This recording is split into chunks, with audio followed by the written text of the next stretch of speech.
Qui a dit que le théâtre n'était fait que pour les adultes? Personne, puisqu'en 1996, on voit l'apparition du festival RTA, le festival Rencontre Théâtre Ado, le plus grand festival canadien pour le théâtre adolescent. À chaque année, ce festival se diversifie par la présence de professeurs et d'élèves qui enrichit le festival à chaque année. Allons donc rejoindre Valérie Sarrazin à l'intérieur de la Maison des Arts à Laval pour en apprendre plus. Le théâtre est un art qui perdure depuis des siècles. Malgré le temps qui passe, il survit à travers les différentes époques de la littérature. On voit plusieurs courants littéraires comme le baroque, le romantisme, le réalisme, la poésie et la comédie. En lien avec ce dernier mouvement littéraire, on peut notamment penser à la pièce Les Besseurs de Michel Tremblay, qui figure parmi les pièces les plus populaires de notre histoire du théâtre québécois. De plus, elle est la première pièce québécoise à intégrer le joual. Le RTA a été créé dans le but de sauver le naufrage des compagnies théâtrales qui s'éteignaient petit à petit. Ensuite, Sophili.ca s'est associé au festival pour faire découvrir des extraits de pièces de théâtre contemporaines. Son implication permet d'intéresser les jeunes adolescents et de leur donner l'envie d'aller au théâtre ou bien d'en jouer. Leur mission est avant tout une occasion exceptionnelle de rencontre entre les créateurs et leur public cible.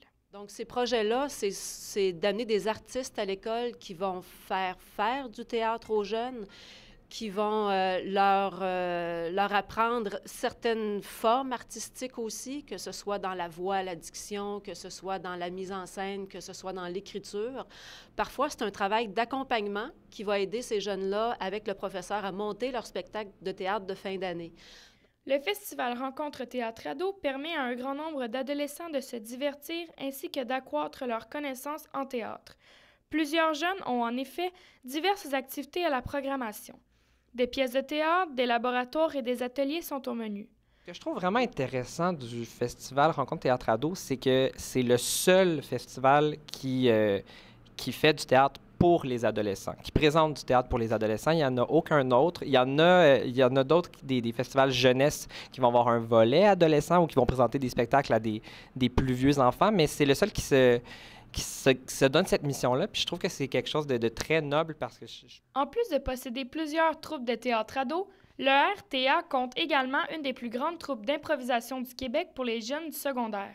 Moi, l'art pour les adolescents, en fait, je trouve que c'est souvent un art qui est, je dirais pas délaissé, mais qui est peut-être mal enligné. Donc, alors que je trouve que c'est une forme d'art qui est pour moi peut-être la plus importante.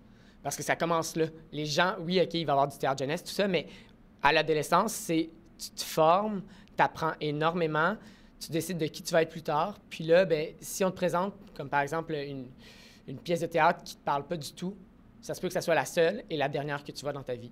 Donc, je trouve ça super important de faire du théâtre pour ados et de faire du bon théâtre pour ados. Le festival Rencontre Théâtre Ado est encore présent cette année depuis maintenant 18 ans. Il le sera encore le printemps prochain. C'était Valérie Sarrazin pour Canevas.tv à Laval. La littérature est un aspect particulier de la communication écrite.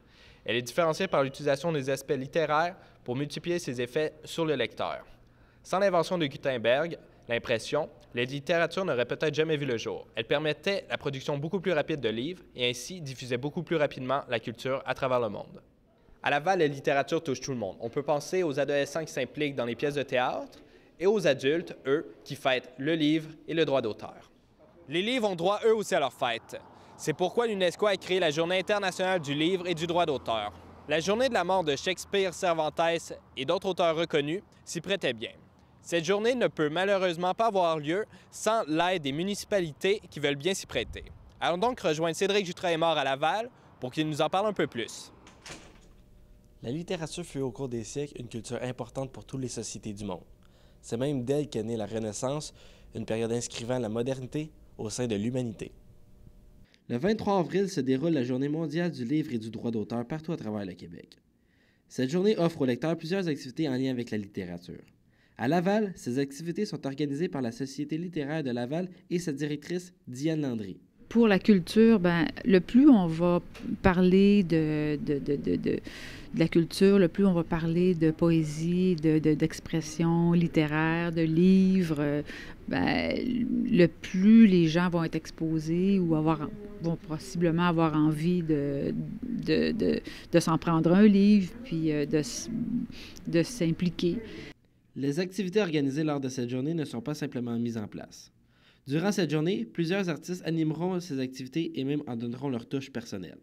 C'est le cas d'Yves-Patrick Augustin, poète et membre de la Société littéraire de Laval. À l'heure actuelle, tout est accessible. Donc, protéger l'œuvre, c'est aussi protéger le créateur de l'œuvre. Donc, si ceux qui créent, qui produisent se sentent menacés, ils ne se sentent pas protégés. Ils sentent que leur œuvre peut être utilisée d'une manière ou d'une autre. Alors là, on peut dire que la littérature ne va nulle part.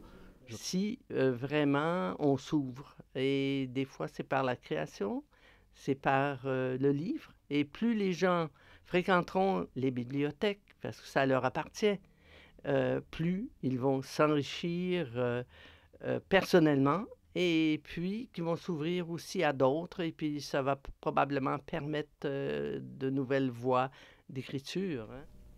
Vers la fin du 19e siècle, le symbolisme régnait au sein de la littérature. Ce mouvement littéraire fut nommé ainsi par ses auteurs qui utilisaient métaphores et autres formes stylistiques afin de symboliser des idées et des pensées. Aujourd'hui, la Journée mondiale du livre et du droit d'auteur symbolise à son tour la liberté de créer. C'était Cédric Jutrain-Mort pour Carnivore.tv à la bibliothèque Marius Barbeau à Laval. La littérature est un apport important dans notre culture d'aujourd'hui. Il faut aussi être concerné par un problème qui plane actuellement autour d'elle, les liseuses électroniques. Cette innovation technologique viendra-t-elle réduire le nombre de publications et de ventes de livres, comme il est arrivé avec la vente de CD de musique lors de la sortie de musique en téléchargement? C'était Félix Leblanc pour Carnivore.tv et si vous avez d'autres informations, vous pouvez toujours consulter nos autres émissions à Carnivore.tv.